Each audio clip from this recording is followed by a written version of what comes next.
રાજ્યમાં વધુ એક માર્ગ અકસ્માતની ઘટના પ્રકાશમાં આવી। દાહોદથી સુરત આવી રહેલી બસને કામરેજ પાસે અકસ્માત નડ્યો। નેશનલ હાઈવે નંબર 48ના સર્વિસ રોડ પર પાર્ક કરેલી રેતી ભરેલી ટ્રકની પાછળ પૂરપાટ ઝડપે આવતી એસટી બસ ઘૂસી જતા આ અકસ્માત થયો હતો, જેના પગલે પ્રવાસીઓના જીવ તાળવે ચોંટ્યા હતા।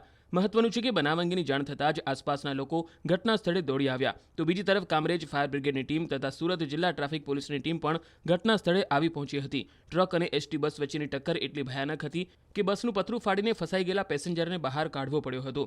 પ્રાથમિક જાણકારી પ્રમાણે આ બસમાં 40થી વધારે મુસાફરો મુસાફરી કરતા હતા, જેમાં 10 જેટલા લોકોને ઈજાઓ પહોંચી। ફાયર કંટ્રોલમાંથી કોલ મળ્યો 4:33 તો એવું કીધું કે એક્સિડન્ટ કેસ છે ને દાહોદથી સુરત આવતી એસટી બસ છે, એમાં કંઈ ડમ્પર ઊભેલું હતું ને એસટી બસ પાછળથી આવીને ઠોકાઈ ગઈ છે। ને એમાં અમે ત્યાં ઘટના સ્થળે પહોંચ્યા, એવું જાણવા મળ્યું કે 10 વ્યક્તિ અમારા પહેલાં 10 વ્યક્તિને નાની મોટી ઇન્જર થયેલી, એમને 108માં લઈ ગયા અને એક વ્યક્તિ અંદર ફસાયેલ હતા।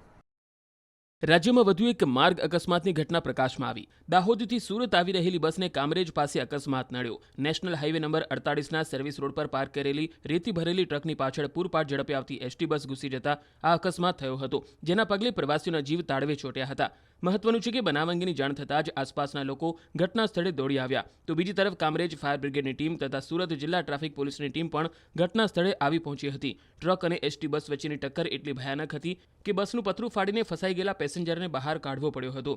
પ્રાથમિક જાણકારી પ્રમાણે આ બસમાં 40થી વધારે મુસાફરો મુસાફરી કરતા હતા, જેમાં 10 જેટલા લોકોને ઈજાઓ પહોંચી। ફાયર કંટ્રોલમાંથી કોલ મળ્યો 4:33 તો એવું કીધું કે એક્સિડન્ટ કેસ છે ને દાહોદથી સુરત આવતી એસટી બસ છે, એમાં કંઈ ડમ્પર ઊભેલું હતું ને એસટી બસ પાછળથી આવીને ઠોકાઈ ગઈ છે।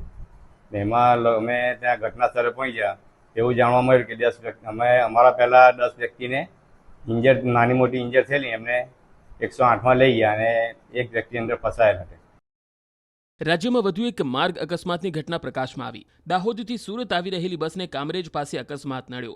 નેશનલ હાઈવે નંબર 48ના સર્વિસ રોડ પર પાર્ક કરેલી રેતી ભરેલી ટ્રકની પાછળ પૂરપાટ ઝડપે આવતી એસટી બસ ઘૂસી જતા આ અકસ્માત થયો હતો, જેના પગલે પ્રવાસીઓના જીવ તાળવે ચોંટ્યા હતા। મહત્વનું છે કે બનાવ અંગેની જાણ થતાં જ આસપાસના લોકો ઘટના સ્થળે દોડી આવ્યા, તો બીજી તરફ કામરેજ ફાયર બ્રિગેડની ટીમ તથા સુરત જિલ્લા ટ્રાફિક પોલીસની ટીમ પણ ઘટના સ્થળે આવી પહોંચી હતી। ટ્રક અને એસટી બસ વચ્ચેની ટક્કર એટલી ભયાનક હતી કે બસનું પતરું ફાડીને ફસાઈ ગયેલા પેસેન્જરને બહાર કાઢવો પડ્યો હતો। પ્રાથમિક જાણકારી પ્રમાણે આ બસમાં 40થી વધારે મુસાફરો મુસાફરી કરતા હતા, જેમાં 10 જેટલા લોકોને ઈજાઓ પહોંચી।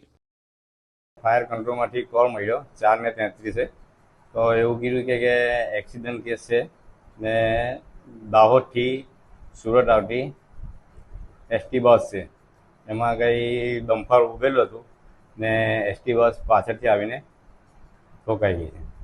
ને એમાં અમે ત્યાં ઘટના સ્થળે પહોંચ્યા, એવું જાણવા મળ્યું કે 10 વ્યક્તિ અમારા પહેલાં 10 વ્યક્તિને નાની મોટી ઇન્જર થયેલી, એમને 108માં લઈ ગયા અને એક વ્યક્તિ અંદર ફસાયેલ હતા।